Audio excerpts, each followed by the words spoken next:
So now the sound is on. So that means we have the different colors of the autumn leaves. Yeah, we have about 3 seconds. For the blue. 1. We have no blue leaves. And that signals the start of the show. Welcome to the Link Online.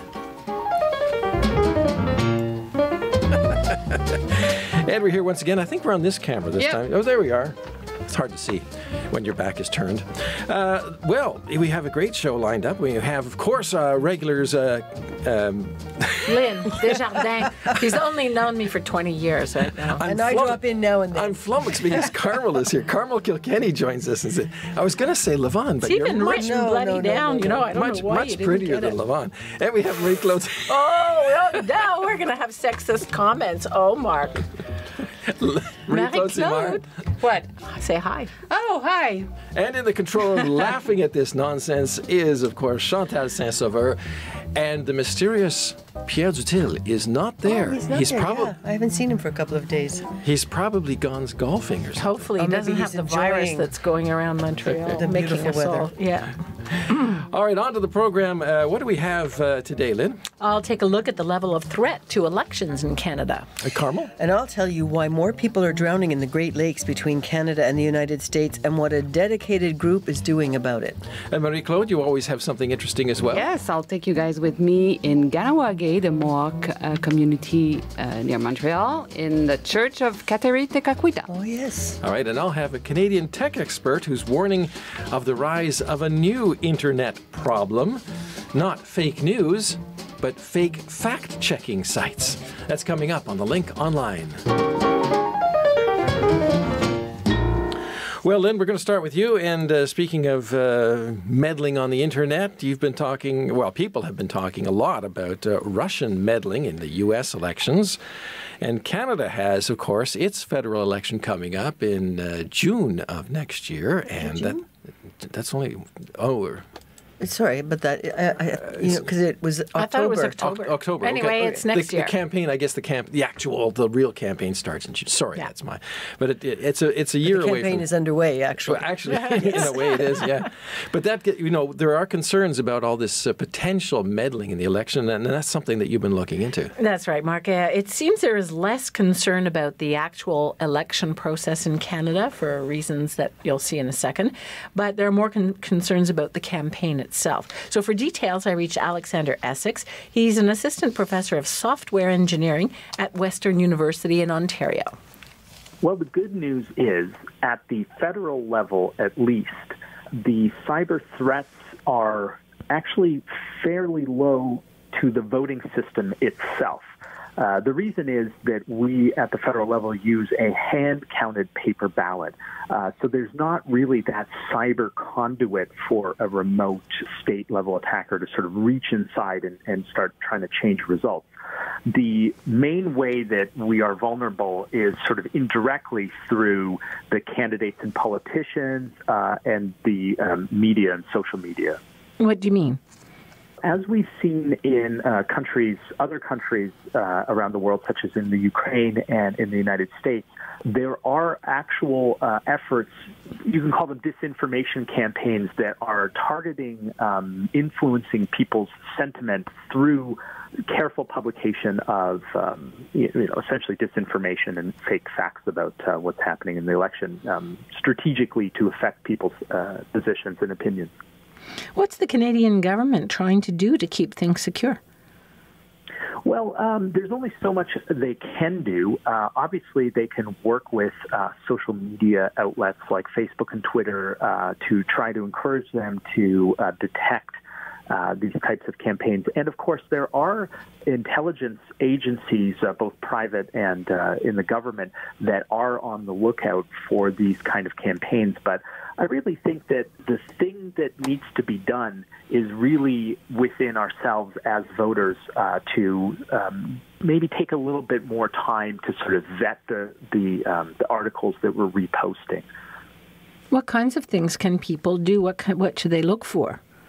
I think the first thing that somebody can look for is whether or not they're feeling a strong emotional reaction to a headline. obviously, in today's media, it's competitive and things are trying to, they're trying to make it as sort of exciting as possible. But when you feel outraged by a headline, you really need to stop for a moment and consider the possibility that there is somebody out there that is purposefully trying to deploy what's called sentiment amplification against you. And, it can be something as little as, going and just having a coffee before you hit that retweet button and thinking about it.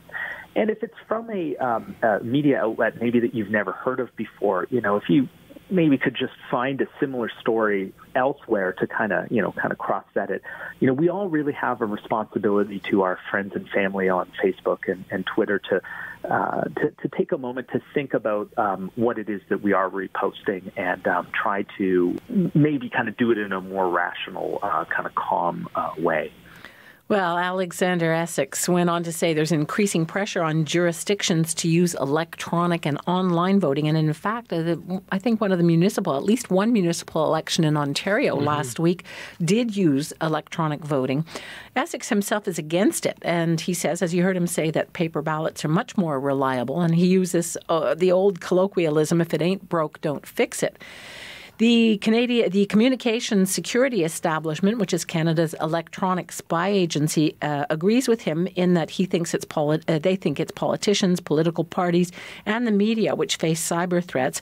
It told the House of Commons Committee on October 18th that it had seen an increase in cyber threats, and the targets indeed are politicians and political parties.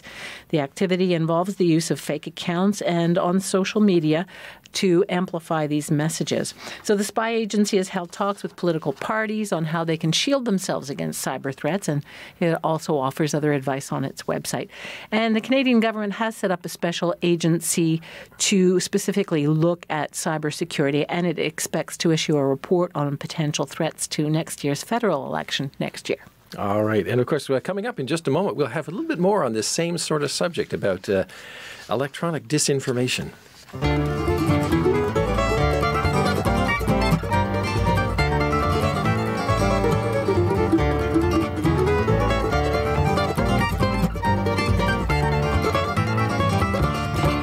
Well, again, somewhat related to your story. In fact, actually quite related to your story when you think about it. We've had a lot of politicians and special interest groups and so on that promote unsubstantiated claims. And this is what has given rise to what we now call fake news. And to counter that, there have been in the past a number of websites that have sprung up called fact-checking sites. So somebody says something, and this website says, look up the facts and the history, and that's true or not quite true or something like that. So they're actually kind of helpful. Now we have fake fact-checking sites. Some are deliberately misleading, others are satirical, but both are often extremely well done and can easily fool people into believing falsehoods and or misbelieving the truth. And certainly spreading doubt and confusion, which is what the CSE was saying. When they amplify these things, it just spreads more doubt. Sometimes these are also very important subjects that are being dealt with as well. Now, I spoke to Ramona Pringle. She's a technology columnist and associate professor in the RTA School of Media and director of the Innovation Studio, both of those at Ryerson University in Toronto. And in this excerpt of our conversation, she explains first what are behind these new fake fact-checking sites. In some cases, it's just to make money, to rack up eyeballs and clicks and page views. That's another thing we saw in the U.S. election, was that people made lots of money from viral fake news stories, and they didn't care about the repercussions of that misinformation. They were just cashing in. But then there are partisan attempts to co-opt the term fact-checking to prove a point, and I think this is probably the most common form of fact-checking or fake fact-checking that we're seeing. So there's an example from the pseudo-news site, The California Republican, run by the campaign committee to elect U.S. Congressman Devin Nunes. And they published a, quote-unquote, fact-check of an opinion article opposing Nunes. And this is something we're seeing more and more of, is if you don't like something that's been written, then just, fact-check it. And people will put out their own versions of the fact, and that term is just being used more and more liberally, more and more loosely. Then, if we're thinking about this as a sliding scale from humor or entertainment to very disturbing cases, there's some genuinely malicious sites where there's self-described fact-checking. I wouldn't call it fact-checking. I think they're denial sites, but where they're publishing articles denying, let's say, the Armenian genocide or the Holocaust, where they're really twisting the term fact-check to serve a specific harmful agenda. Are you concerned that, given the situation with real journalists now, in terms of cutbacks, and there are fewer journalists and there are time constraints, that even journalists are going to be fooled by some of these fake fact-checking sites? Certainly everyone's got to do more due diligence than ever. To put it colloquially, I can't help but think about when I was young, there was the expression, if it looks like a duck and it quacks like a duck, then it must be a duck. And I feel like it used to be true, but it's just not true anymore. It's certainly not true on the internet. Fake news looks indistinguishable from reputable sources. And I think a lot of journalists have learned sort of how to dig a little bit deeper. They don't want to get burned. They don't want to be spreading misinformation.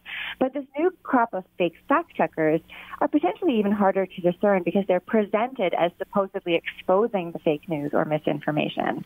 The reason it's also concerning is that I think that it starts to subtly and subconsciously impact our perception of reality. And this isn't necessarily speaking to journalists, but just people more broadly. The information that we access influences what we think about issues ranging from climate change to human rights to election campaigns. So if we're getting bad information, then yes, it's potentially very concerning. So, Professor Pringle, what kind of advice do you have for people nowadays who just don't know what to trust anymore? Well, I think if someone's listening to this show right now, they're doing something right, which is seeking out the news outlet that is reputable. Sources like the CBC, like the Globe and Mail, like the New York Times. There are reputable news organizations that have vetted the content that they post.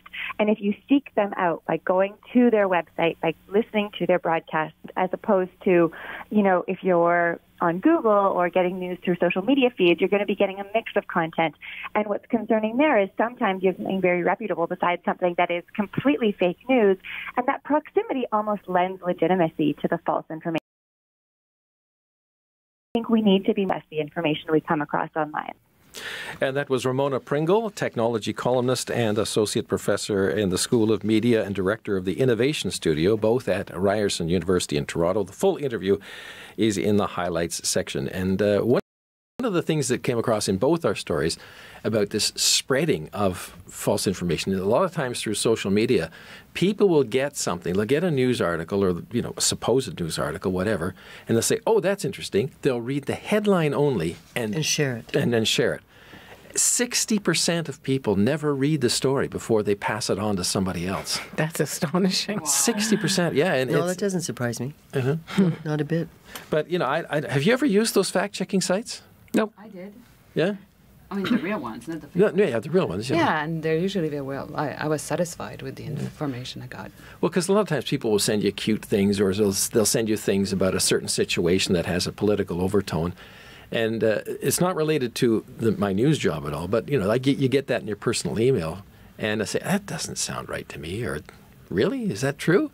And I will go to a fact-checking site and find out what the original story was or where it comes from or who originally said it, sort of thing, So I didn't even really know about these. I would just do research to other articles or whatever, like fact-checking site. I mean, well, if you get somebody who sent an anecdote and said this so and so said this, so and so, some famous person, Winston Churchill said this or something, and you say, really? It's hard to actually do the research for yourself. But if, like I say, this is not for journalism. It's for personal stuff that you get in your email. So I would just go to a fact-checking site. And often they have those things and say, no, it wasn't Winston Churchill. And no, he didn't actually say this. It was similar to what was said, 200 years before by somebody. It's like Darwin. Darwin didn't say the strongest survive. He said those most adaptable to change survive. Well, that's a big difference. There you go. You see? Yeah. It's good also when you have like a viral image that's on the social medias and, there's no really articles written about it, but they'll tell you if it's, like genuine or not. Like there was a viral image of a dog who supposedly saved 1,000 people in the 9/11, so Anyways, Turns out to not be true. I would question that right from the beginning. Well, nowadays with technology, you can't even really trust photographs anymore. Because they're photoshopped. I just got to say, I'm so glad to hear that they're questioning this voting system, this automatic voting system. Sudbury, Huntsville, and Muskoka had to wait over 24 hours for their results because of these automated, a paper, it works. You've got scrutineers. It's the most.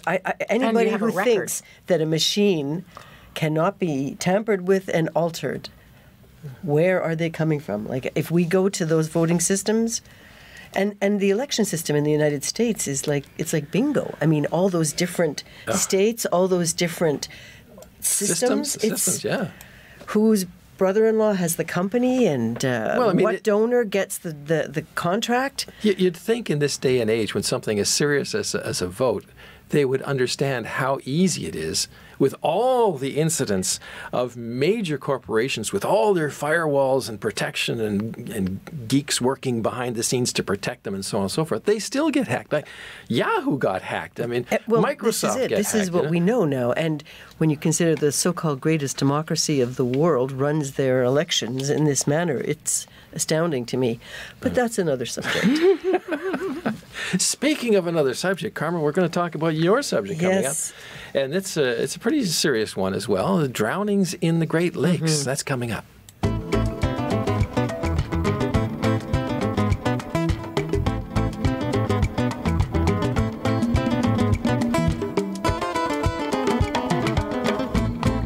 Okay, we have the Great Lakes, which are between the Canadian and U.S. border. These are some of the biggest lakes in the world, freshwater lakes, of course. Just absolutely astoundingly huge. And when you get in there, you can have a lot of fun, but it's a little bit dangerous at times as well. And it seems that there's a lot more people that have been drowning last year. You've been looking into that. Well, so far in 2018, 102 people have drowned. That's 14 more than the 88 who drowned last year, and a total of 289 since 2010. That's when Bob Pratt's group began tracking the tragedies. Only 2010, 289 people. Pratt's a former firefighter and paramedic, and he and his partner, Dave Benjamin, started this Great Lakes Surf project to educate people, to train them, and ultimately to save lives, as they say. But sadly, more people drown every year, particularly on the American side. And of course, that's because there's more people over there, Chicago and those big cities on that side. And on our side, on the North Shore, let's say, of Lake Superior, it's one of the most beautiful places on Earth. But sparse. Very sparsely populated. So, as Bob Pratt says, drownings can occur there and maybe they're not reported. This is an excerpt from my conversation with Bob Pratt where he took me up on a point about common sense. You mentioned common sense. And if I could just kind of debunk that myth for a minute. Okay, go ahead. Because it's something that we hear often. People say, well, these people just lack common sense. But I think that's a myth. And for example, we learn in second or third grade that the shortest distance between 2 points is a straight line. But if you're caught in a rip current and you're being pulled away from shore by the rip current and your shortest distance back to shore is a straight line back to shore, you're fighting against that current and you're going to exhaust yourself. And we have a lot of drownings due to rip currents on the Great Lakes. So in that case, the safest thing to do is to swim a longer distance by swimming away from the current and then swimming back into shore. So common sense doesn't really play a part in that. And then you mentioned, is it Wasaga Beach? Yes. And we've actually had a fatal drowning there this year, and they eliminated their lifeguard program. I have a good friend who lost her son, Zach, Melissa Haskert's son, drowned there at the river mouth. And you mentioned the sandbar situation there. Common sense would tell someone, if they're not familiar with the beach, that the farther out you go, the deeper the water would be. And yet with the sandbar situation, that's not necessarily the case. And if you see somebody out in waist-deep water and they're the same size as you, you may think that, I can easily walk out there, but you may have to walk out into water that's over your head. Or even worse, you may follow a sandbar out into deeper water, and then in order to come back to shore, now you have to go into water that's over your head. And that can become a little bit problematic. So it's not all common sense, and there are some things. there's a big program now in England, because they have cold water in England also, where they tell people that the first thing you need to do is relax and calm your breathing down, because the first thing that happens when you fall into cold water is a cold water shock that takes your breath away and increases your likelihood of panicking. And we teach a technique called flip, float, and follow. If you find yourself in trouble in the water, flip over onto your back, float to calm yourself down, float to conserve your energy, and then follow a safe path back to shore. And that safe path may be swimming sideways out of the rip current. It may be swimming away from a channel current or swimming away from a structure, because we have currents that flow around our structures. So you really need to understand about the dynamics of the lake. And unfortunately, it's something that's not widely taught. I got to say, this, was one of those interviews that you start off, but it astounded me. Like, I didn't know about rip currents in the Great Lakes. Bob Pratt says the Great Lakes aren't really lakes at all, of course, which is very true. As we all know, you can't see the other side of them. They're really more like inland seas, which is a better description. And the rip current phenomenon in the lakes that meteorologist Dave Gunther apparently was talking about 25 years ago. But when he brought this up, he was ridiculed at the time. Nobody thought there was, I've heard of rip tides there in the ocean, but who knew about rip currents in the lakes? So, as Pratt says now, there's a growing understanding of some of these dangerous forces. And just to note, Bob Pratt and his friends will be out in the water surfing until it freezes over. But he says they're very safety conscious, watch out for one another, and have the proper equipment, wetsuits from head to foot, of course, and life jackets. And he says these fall and winter weather conditions with the cold air blowing over the warm water creates the best waves. The other point he made was life jackets that people don't actually wear. They bring with them. And they leave in the boat. They leave them in the boat. Yeah, of the 289 people who drowned over the last 8 years, 12 of them were wearing. Well, he mentioned those sandbars, which is, people never think of that, because this is the same thing. This is what gets a lot of people on Prince Edward Island as well, is the water comes in and the sandbar's there, and you think it's a short walk, but the water pulls you sideways as it seeks an escape out the little channels between the sandbars, and you can get sucked into that and sucked out into the ocean, or in this case, out into the lake, because these are, your picture that you have at the top of this story is just absolutely astounding. That is a wave on the Great Lakes, and it looks terrifying. Isn't it amazing? And at first I thought, oh, that's a painting, but it's not. It's an actual photo. Yeah. Who was taking that? And from where did they take that? I have to say the image got me completely. Telephoto lens. I just one more little detail. Of course, we're going into November, and I asked him about the Edmund Fitzgerald. Oh, yes, the ship. Yeah, which went down November 10th, 1975, taking 29 sailors with them. And I said, how have things changed? Because we never hear of that happening anymore, thank God. But he said that, first of all, they're taking better care of the ships and taking better care of the crews and not going out into these treacherous storms. And, of course, there's more technology. So to report the storm, so when it's going to be dangerous. But still, we're in this time of year, and I think of those people on the lakes. Yeah. But as Stan Rogers said in one of his songs called The White Squall, and you've seen this, and I have seen this on the Great Lakes, in the song he goes, the winds can go from 0 to 100 knots in no time at all. Right. Which is absolutely true. I have seen a huge, I was out on a sailboat in Lake Ontario, and I saw a huge storm at the far end of the lake.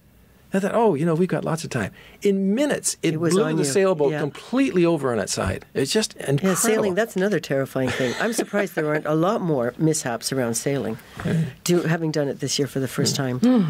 Well, let's move on to a nicer subject, a more pleasant subject, I suppose, than death. Oh, yes. Sure.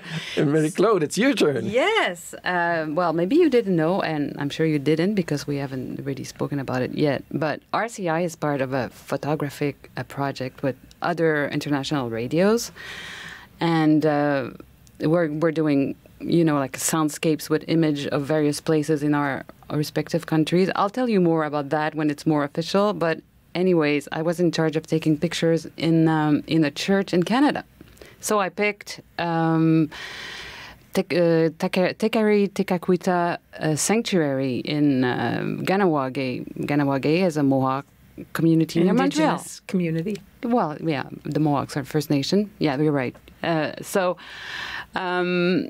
I went there 3 times and I covered various events. A lot is happening in that church. So I'm going to show you today a montage I did of a special mass that was done Sunday because it was the 6th anniversary of the canonization of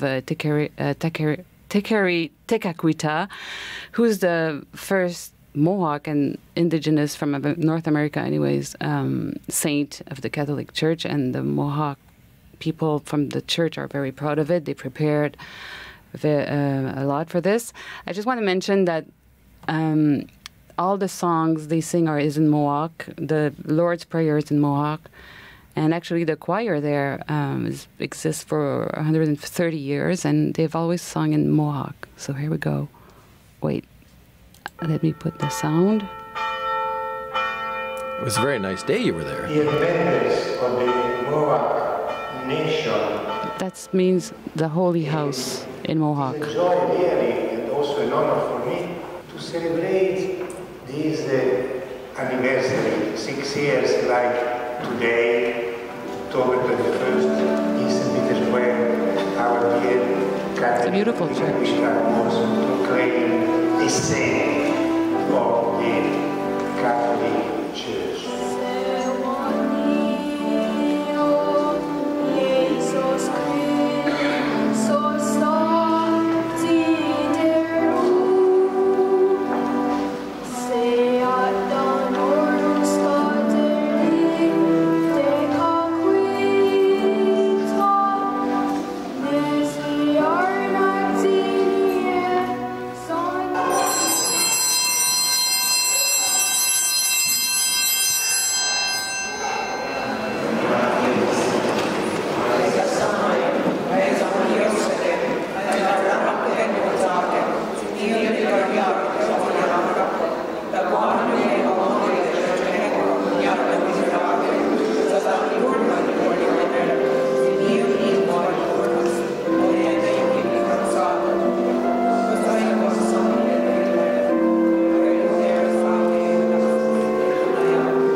Well, that's a nice shot to end on, yeah.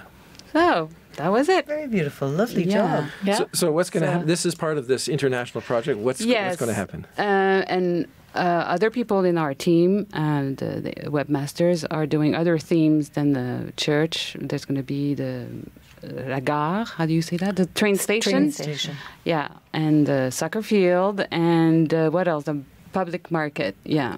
So that's it. And I went also to the church for, there were other events. I had to kind of pick my images, was kind of hard because there's just so much going on in that community. There's a beautiful museum there too. I've been, it's quite something. Oh yeah? Yeah. Yeah. It's so old, isn't it amazing? Yeah. How old it is? Yeah. So, but we don't know exactly what form those. Oops, let me just switch the image here. People are not seeing us, really. Okay. Well, that's probably a nicer image than us anyway. Yeah. That's okay. So now they're seeing us. So we don't know exactly what form, how we're going to present. Yeah, we are on. We're on. Trust me. Trust me. I can see us there. Yeah. So that's that. Yeah. Well, I just wanted to say you may have noticed that I'm wearing the poppies. Yes. Because this is the first day of the annual poppy campaign. It begins. You should turn towards the camera. Is it this way? Yeah. Okay, can they see it there? You're wearing two. Bend this far. Bend yeah. this way. Why two? Yeah. Yeah. Well, because the top one is the Canadian one, which you're all very familiar with.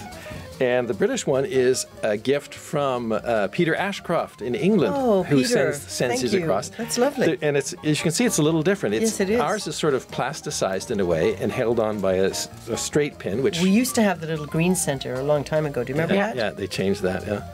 But now the British one is made out of paper with a little leaf on it. But you still haven't told people what it signifies. Well, it's the Royal Canadian Legion, and they collect funds, donations for the poppy. You wear the poppy as a symbol of your of remembering the sacrifice of people who were killed in war, and they use those funds to help veterans throughout the year. So that's a little something, and that's just about all the time we have for the program for today. And if you want to find out more about the poppies, there's a story on our website about that. So for Lynn and Carmel and Marie-Claude and Chantal in the control room, who's been enjoying our company and laughing with us. Thank you, Terry. I'm Mark Montgomery. Thanks for joining us, and take care until next time. Bye-bye. I'm hoping it's this camera, isn't it?